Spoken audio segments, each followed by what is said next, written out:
நாடாளுமன்றம் இன்று அதிர்ந்ததுங்க. ரொம்ப சுவாரஸ்யமாக இருந்தது. காரணம் என்ன அப்படின்னு சொல்லி கேட்டிங்கன்னா, இதுவரை அதிர்ந்தது என்று நாம் சொல்வது எம்பிக்கெல்லாம் அமளியில் ஈடுபடுவாங்க. இது அதுபோன்று கிடையாது. ராகுல் காந்தி எதிர்க்கட்சி தலைவராக இருப்பதால் பிரதமருக்கு நேர் எதிராக அமர்ந்து கொண்டிருக்கிறார் நாடாளுமன்ற மக்களவையில். இரு பக்கமும் ஸ்ட்ரென்த் பலமாக இருக்கிறது. ஆளும் கட்சியான பாஜகவிற்கு 293 எம்பிக்கள், இந்த பக்கம் காங்கிரஸ் கட்சிக்கு 60 பேர் மட்டும்தான் கம்மி, 234 எம்பிக்கள். ரெண்டு பக்கமும் வெயிட்டாக இருக்கிறதுனால அதிரடியாக இருந்தது. ராகுல் காந்தி எதிர்க்கட்சி தலைவர் என்ற அந்தஸ்தில் பேச ஆரம்பித்தார். பிரதமர் மோடி இருமுறை தன்னுடைய இருக்கையிலிருந்து எழுந்து தன்னுடைய பதிலை தெரிவித்து அமர்ந்தார். ரெண்டு பக்கத்திலிருந்தும் கரகோஷங்கள் வந்தது. ரொம்ப அதிரடியாக நாடாளுமன்றம் காணப்பட்டது. ராகுலை பார்த்து கோபத்தில் எழுந்து பிரதமர் மோடி பேசியது இன்டர்நெட்டில் ட்ரெண்ட் ஆகிறது. நிறைய பேர் பார்த்து கொண்டிருக்கிறார்கள். சரி, நாம ராகுல் காந்தி மற்றும் மோடி இடையே வாக்குவாதமானதற்கு என்ன காரணம் என்று பார்த்து விடுவோம்.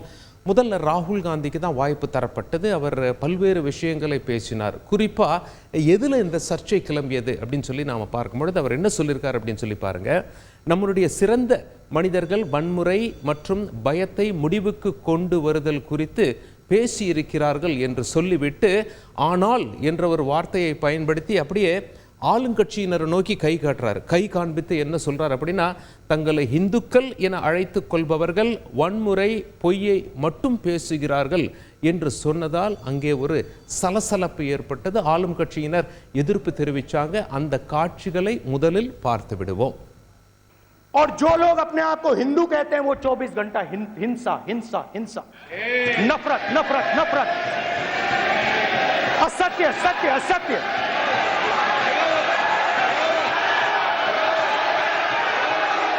आप हिंदू हो ही नहीं।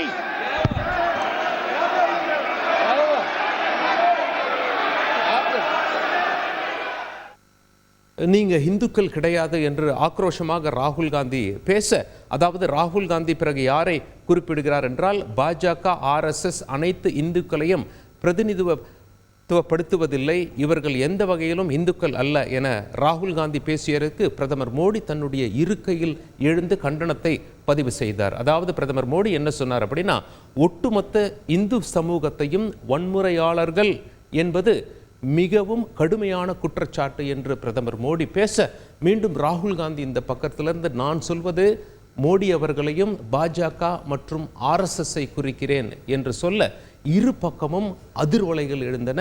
அந்த காட்சிகளை பார்த்து விடுவோம்.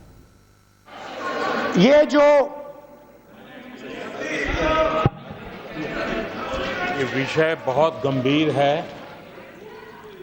पूरे हिंदू समाज को हिंसक कहना ये गंभीर विषय है.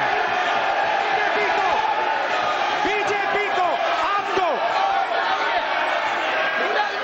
नहीं नहीं नहीं नहीं नहीं नहीं, नरेंद्र मोदी जी पूरा हिंदू समाज नहीं है, बीजेपी पूरा हिंदू समाज नहीं है, RSS पूरा हिंदू समाज नहीं है. காரசாரமாக இப்படி இரு பக்கத்திலிருந்தும் குரல்கள் எழுந்து கொண்டிருக்க, ஒரு பக்கம் ராகுல் காந்தி பேசுகிறார், இன்னொரு பக்கம் பிரதமர் மோடி அவர்கள் இருமுறை எழுந்து பேசிவிட்டார். அதற்கு பிறகு பிரதமர் மோடிக்கு சப்போர்ட்டாக யார் பேச போறாங்க என்று பார்த்து கொண்டிருக்கும் பொழுது அமித்ஷா எழுந்தார். அமித்ஷா என்ன சொல்லியிருக்கார் அப்படின்னா, ராகுல் காந்தி தனது கருத்துக்கு உடனடியாக மன்னிப்பு கேட்க வேண்டும் என்று சொல்லியிருக்கிறார். அந்த காட்சிகளையும் பார்த்து விடுவோம். करोड़ों लोग अपने आप को गर्व से हिंदू कहते हैं, गर्व से हिंदू कहते हैं.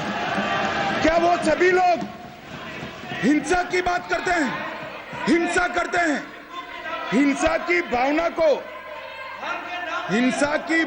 को किसी धर्म के साथ जोड़ना और ये सदन में और संवैधानिक पद पर बैठे हुए व्यक्ति ने, मैं मानता हूं मान्यवर, उन्होंने इसकी माफी मांगनी चाहिए.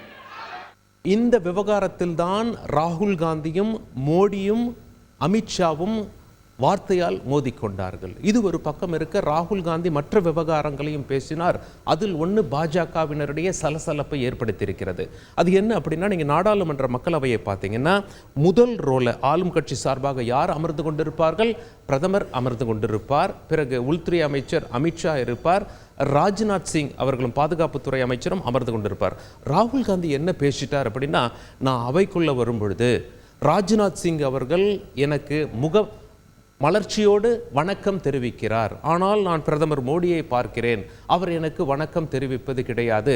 அதே போல் மற்ற எம்பிக்களும் பிரதமர் மோடியின் மீது இருக்கும் பயத்தின் காரணமாக சிரிப்பதும் வணக்கம் தெரிவிப்பதும் கிடையாது என்று எதிர்கட்சி, அதாவது அவங்களை பொறுத்தவரை ஆளும் கட்சியினர்ல ராஜ்நாத் சிங்கை மட்டும் புகழ்ந்து பேசிவிட்டார். பாஜகவினருடைய சலசலப்பு என்னடா அது, அதாவது அவர் ராஜ்நாத் சிங்கை புகழ்ந்து பேசுகிறார், ராகுல் காந்தி பிரதமர் மோடியை இவ்வாறு பேசி மற்றவர்களையும் இவ்வாறு பேசுகிறார். அப்ப பாஜகவினரிடையும் ராஜ்நாத் சிங் மிக மூத்த தலைவர், ஒரு பிளவை ஏற்படுத்த எண்ணுகிறாரா என்ற ஒரு சலசலப்பு கிளம்பிவிட்டது. காங்கிரஸ் கட்சியினரும் இதையே நாடாளுமன்ற வளாகத்தில் பேசிக் கொண்டிருந்தது குறிப்பிடத்தக்கது.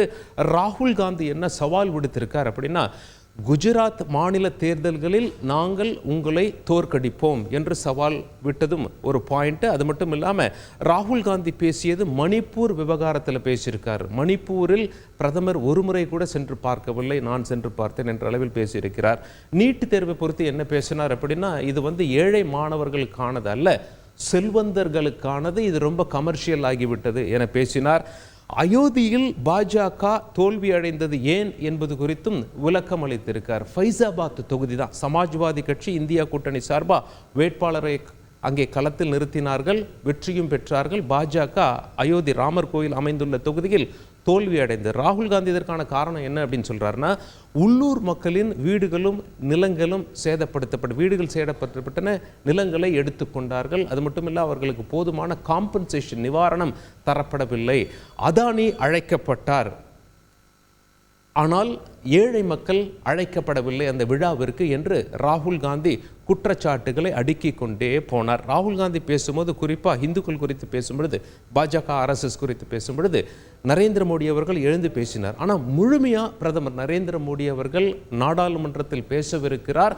அவர் என்ன பேசுகிறார் என்பது மிக சுவாரஸ்யமாக இருக்கும். அந்த நேரத்தில் ராகுல் காந்தி என்ன எழுந்து பேசுவார், காங்கிரஸார் என்ன கவுண்டர் கொடுப்பாங்க, பாஜகவினர் என்ன கவுண்டர் கொடுப்பாங்க அப்படின்னு சொல்லி. ஏன்னா ரெண்டு தரப்பிலையும் அசூர பலத்தோடு அங்கே நாடாளுமன்ற எம்பிக்களை கையில் வைத்திருக்கிறார்கள். அதனால் நாடாளுமன்றம் அதிர்கிறது. இது பாஜக மூன்றாவது முறையாக ஆட்சி அமைத்திருக்கிறது, கூட்டணி ஆட்சி. இந்த கூட்டணி ஆட்சியில் எதிர்க்கட்சி பலத்தோடு அமர்ந்திருக்கும் காரணத்தினால் விவாதங்கள் சூடு பிடிக்கிறது, அனல் பறக்கிறது நாடாளுமன்றத்தில். செய்திகளை உடனுக்குடன் தெரிந்து கொள்ள உடனே சப்ஸ்கிரைப் பண்ணுங்க.